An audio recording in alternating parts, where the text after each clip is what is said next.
በእንስሳት ዓለም ውስጥ የፍቅር ታሪክ ቢኖር ኑሮ ዋና ተዋናዩ ቀይ ቀበሮ ይሆን ነበረ። የኢትዮጵያ ቀይ ቀበሮ ወይም ኢትዮጵያን ወልፍ በባህሪው እጅግ ልዩና ለትዳር አጋሩ ካለው ታማኝነት አንጻር የሚደነቅ እንስሳ ነው። ሰላም ጤና ይስጥልኝ የቤት ኪር ኢትዮጵያ ተከታታዮች፣ ቻናሉን ከወደዳችሁትና ጠቃሚ ነው ካገኛችሁ ሰብስክራይብ፣ ላይክ እንዲሁም ለሌሎች እንዲደርስ ደግሞ ካሰባችሁ ሼር ማድረጋችሁን እንዳትዘነጉ።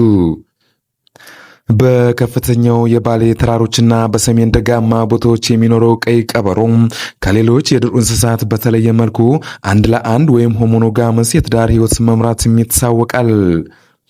አብዛኞቹ አጥቢ እንስሳት በየወቅቱ አጋራቸውን ሲቀያየሩ፣ ቀይ ቀበሮ ግን አንድ የመረጣትን አጋር እስከ ህይወቱ ፍጻሜ ድረስ ላለመቀየርም ይጥራል። ይህ ባህሪው በዱር እንስሳት ዓለም ውስጥ በጣም አልፎ አልፎም የሚታኝ ታማኝነትም ነው።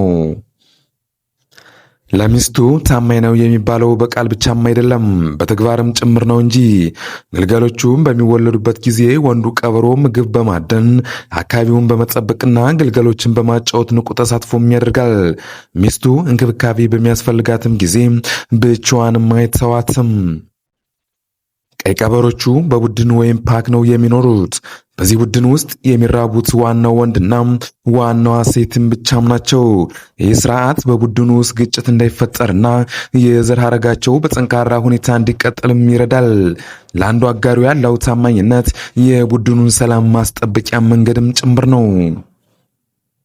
ታዲያ ክብራትና ክብራን፣ አስገራሚው ነገር የሚሆነው አጋሩ በሞት ስትለየው ወንዱ ቀበሮ ለረጅም ጊዜ የሐዘንና የብቸኝነት ስሜት እንደሚያሳይም ይነገራል። አንዳንዴም ሌላ አጋር ለመፈለግ ረጅም ጊዜም ይፈጅበታል ወይም ብቻውን ይኖራል። ቀይ ቀበሮ ለሚስቱ ታማኝነት የሚባለው በተፈጥሮ ካለው ጥልቅ ማህበራዊ ትስስርና የዘር ህልውና ለማስቀጠል ከሚጠቀምበት አንድ ለአንድ የመኖር ጥበብ የተነሳም ነው። ይህ ባህሪው ደግሞ በኢትዮጵያ ደጋማ ቦታዎች ላይ የሚታይ እጅግ ውብ ተፈጥሮም ስጦታም ተደርጎም ይወሰዳል።